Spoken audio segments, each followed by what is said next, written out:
Mister NTV ప్రేక్షక మిత్రులకి శుభాకాంక్షలు. శ్రీ పరాభవనామ సంవత్సరం మేషాది ద్వాదశ రాశులకి మనం ఫలితాలు తెలుసుకోవాలి. అందరూ ఎదురు చూస్తున్నటువంటి ఒక సమయం ఆసనం ఏంటని చెప్పొచ్చు. ఈ సంవత్సరం నాకు ఎలా ఉండబోతుంది ఒక్కొక్క రాశిగా చెప్తున్నాను.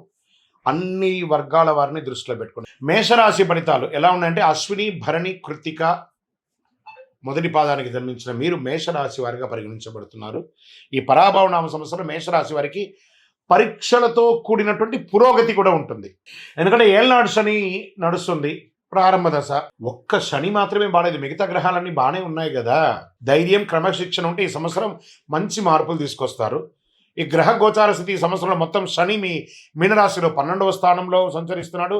ఇది ఏళ్ళనాటి శని యొక్క ప్రారంభ దశ అని చెప్పచ్చు. అనవసర ఖర్చులు పెరుగుతాయి, దీనివల్ల విదేశీయ సంబంధాలు పెరుగుతాయి, మానసిక ఆలోచనలు ఎక్కువ అవుతాయి, ఆధ్యాత్మిక వైపు మొగ్గు చూసే అవకాశాలు ఉన్నాయి. ఈ సంవత్సరం ప్రారంభంలో గురుడు 3వ ఇంట ఉంటాడు. జూన్ 2, 2026 గురు 4వ ఇంటికి కర్కాటంలోకి ప్రవేశిస్తున్నారు. అక్టోబర్ 31, 2026 గురు 5వ ఇంటికి సింహంలోను. జనవరి 25, 2027 ప్రగతిలో తిరిగి మళ్ళీ 4వ ఇంటికి వస్తున్నారు. ప్రభావం విద్య మరియు జ్ఞానాభివృద్ధి ఉంటుంది. గృహంలో సౌకర్యం పెరుగుతుంది. పిల్లల విషయంలో వివాహాది శుభకార్యాలు ఉపనయనాదులు చేసే అవకాశాలు ఉన్నాయి. ఈ సంవత్సరం రాహు కేతు ఎలా ఉన్నారంటే, సంవత్సర ప్రారంభంలో రాహు 11వ ఇంట్లో, కేతు 5వ ఇంట్లో ఉన్నారు. డిసెంబర్ 6, 2026 రాహు 10వ ఇంట మకరంలోను, కేతు 4వ ఇంట కర్కాటంలోనూ ఉంటారు. దీనివల్ల ఏమవుతుంది, ఉద్యోగంలో మార్పులు, కొత్త అవకాశాలు, కొంత మానసిక ఒత్తిడి ఉండే అవకాశాలు ఉన్నాయి. ఇంకా కుజగ్రహం మే 11, జూన్ 20, 2026 వరకు కుజుడు జన్మరాశిలో ఉంటారు. ధైర్యం పెరుగుతుంది, నిర్ణయాలు త్వరగా తీసుకుంటారు, కోపం నియంత్రించబడతారు. ఇంకా ఆదాయపరంగా కూడా క్రమం పెరుగుతుంది, చాలా అద్భుతంగా కొత్త సంపాదన మార్గాలు కనిపిస్తాయి. ఖర్చులు కూడా పెరిగే అవకాశాలు ఉన్నాయి. ఇంకా ఉద్యోగ విషయంలో కొత్త బాధ్యతలు పెరిగే అవకాశాలు చాలా బాగున్నాయి. పై అధికారుల్లో ప్రెజర్స్ ఉంటాయి. ఎక్కడెక్కడి నుంచో మీరు ఎదురు చూస్తారా ప్రమోషన్స్ లేదా ఇంక్రిమెంట్స్, అవన్నీ కూడా ఏప్రిల్ తర్వాత కలిసి వచ్చే అవకాశాలు ఉన్నాయి. కొంత ఒత్తిడి ఉంటుంది, ప్రభుత్వ ప్రైవేట్ రంగంలోనూ ఒత్తిడి ఉంటుంది.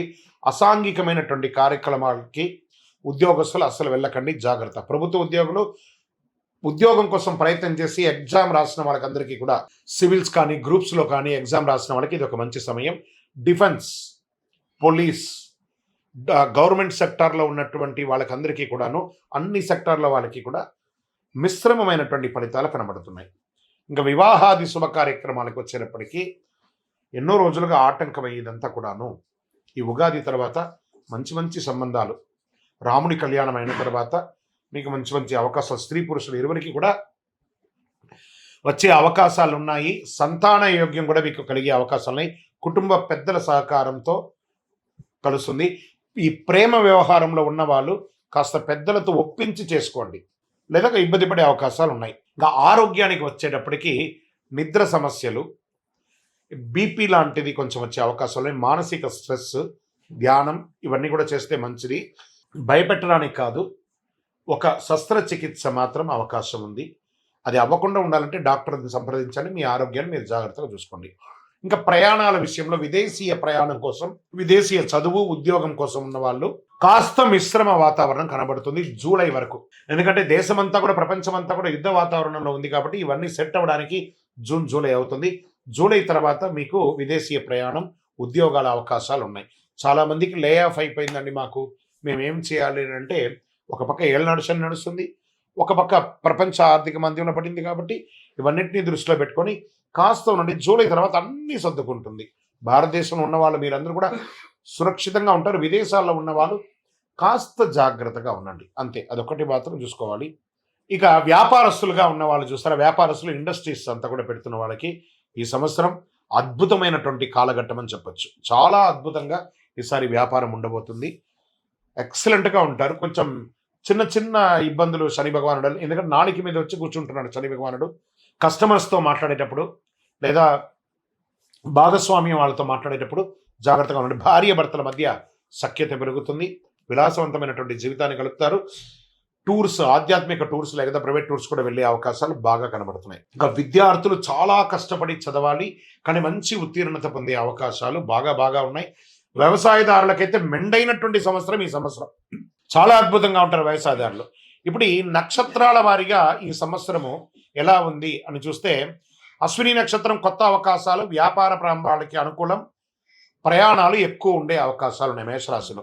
ఇంకా భరణి నక్షత్రం వారికి ధనలాభం, కుటుంబ బాధ్యతలు పెరుగుతాయి, జాగ్రత్తగా నిర్ణయం తీసుకోవాల్సిన అవకాశాలు ఉన్నాయి. ఇంకా కృతిక మొదటి పాదంలో ఉన్న వాళ్ళకి గౌరవం పెరుగుతుంది, ఉద్యోగంలో పురోగతి, నాయకత్వం పెరుగుతుందని చెప్పచ్చు.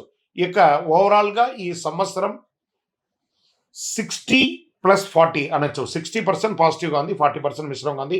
దీనికోసం చిన్న చిన్న పరిహారాలు మీరు కూడా దగ్గర ఉన్నటువంటి మీ గురువులను సంప్రదించి చేసుకోండి.